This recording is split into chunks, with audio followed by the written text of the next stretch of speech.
A CCJ ouviu a deputada Carla Zambelli e o ex-assessor de Alexandre de Moraes, Eduardo Talhaferro.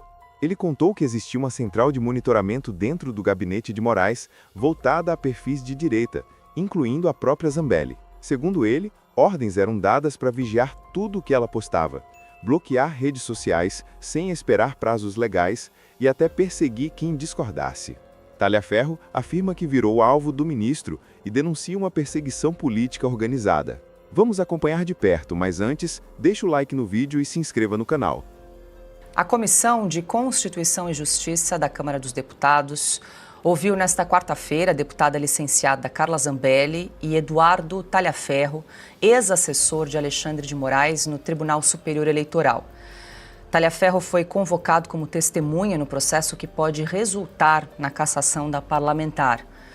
O ex-assessor passou a ter o papel central depois de levar ao Congresso documentos que apontam irregularidades e investigações relacionadas ao caso Zambelli. Talhaferro detalhou que a deputada era foco do ministro Alexandre de Moraes.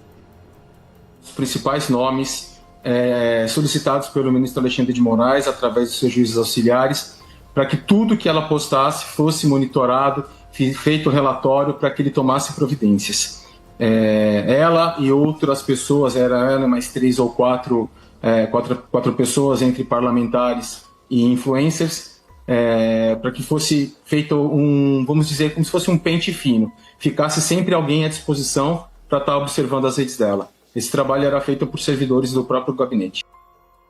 Talhaferro relatou a existência de um trabalho voltado para monitorar perfis em redes sociais exclusivamente ligados à direita. Mas com o decorrer dos trabalhos, com o passar do tempo, se percebia que sim, existia, se não existia era muito estranho, um claro trabalho direcionado a perfis de direita, nunca perfis de esquerda. O ex-assessor afirmou que se tornou inimigo e está sendo perseguido pelo ministro Alexandre de Moraes. Essa sede de me calar é gigante. O pedido de extradição de uma pessoa que, no momento, não estava nem denunciada. A extradição foi pedida no dia 14 de agosto. A denúncia ela veio no dia 20. Então se mostra claramente a sede de calar uma pessoa que está falando a verdade. E eu não vou me calar em momento algum. Não tenho dúvida disso. Talhaferro ainda revelou que Moraes ordenava o bloqueio imediato de plataformas sem aguardar os prazos normais de resposta. Que a suspensão total de uma plataforma, como o Telegram e como o WhatsApp, é uma coisa que não deveria ser feita, tá? Mas ele fazia isso para que as ordens deles fossem cumpridas, porque existia uma certa resistência, a princípio, das plataformas de cumprir decisões. Elas questionavam, o jurídico da plataforma questionava. Então, ou quando não questionava, demorava muito. Imagina, uma coisa que chegava, ele queria sábado à noite, que fosse cumprida em 1 ou 2 horas, ou sábado à noite, então ele não aceitava. Então, o que ele fazia? Como esse questionamento das plataformas e alguns fatos que elas demoraram muito para poder responder ou não respondiam, ele foi e fez a suspensão total através do bloqueio pela Anatel.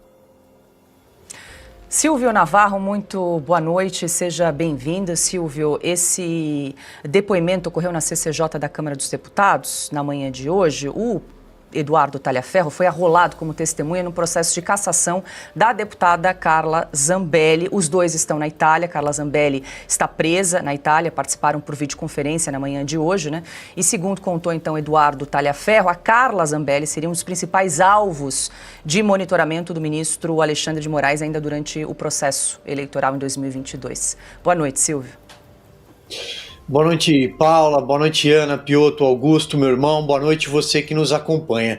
Paula, cabe uma reflexão, né? Nós que acompanhamos tantos escândalos no Brasil, principalmente nos governos do PT, o PT não consegue cruzar um governo sem uma grande roubalheira, mas podemos recorrer à memória do Mensalão, podemos recorrer aos 7 anos de Operação Lava Jato e o impacto produzido por delações, por confissões, por acordos de leniência, que são pedidos de clemência, confissões também, mas de pessoa jurídica, a máfia dos sanguessugas, o escândalo envolvendo Renan Calheiros em 2007, teve outros ainda, se a gente for voltar um pouquinho mais no tempo, talvez o Augusto tenha mais vívida a lembrança dos anões do orçamento, mas esse depoimento do Talhaferro, se somada à Vaza Toga, que é muito mais grave do que a Vaza Jato, como sempre repisamos aqui, tudo o que ele disse, e ele não é testemunha ocular, ele é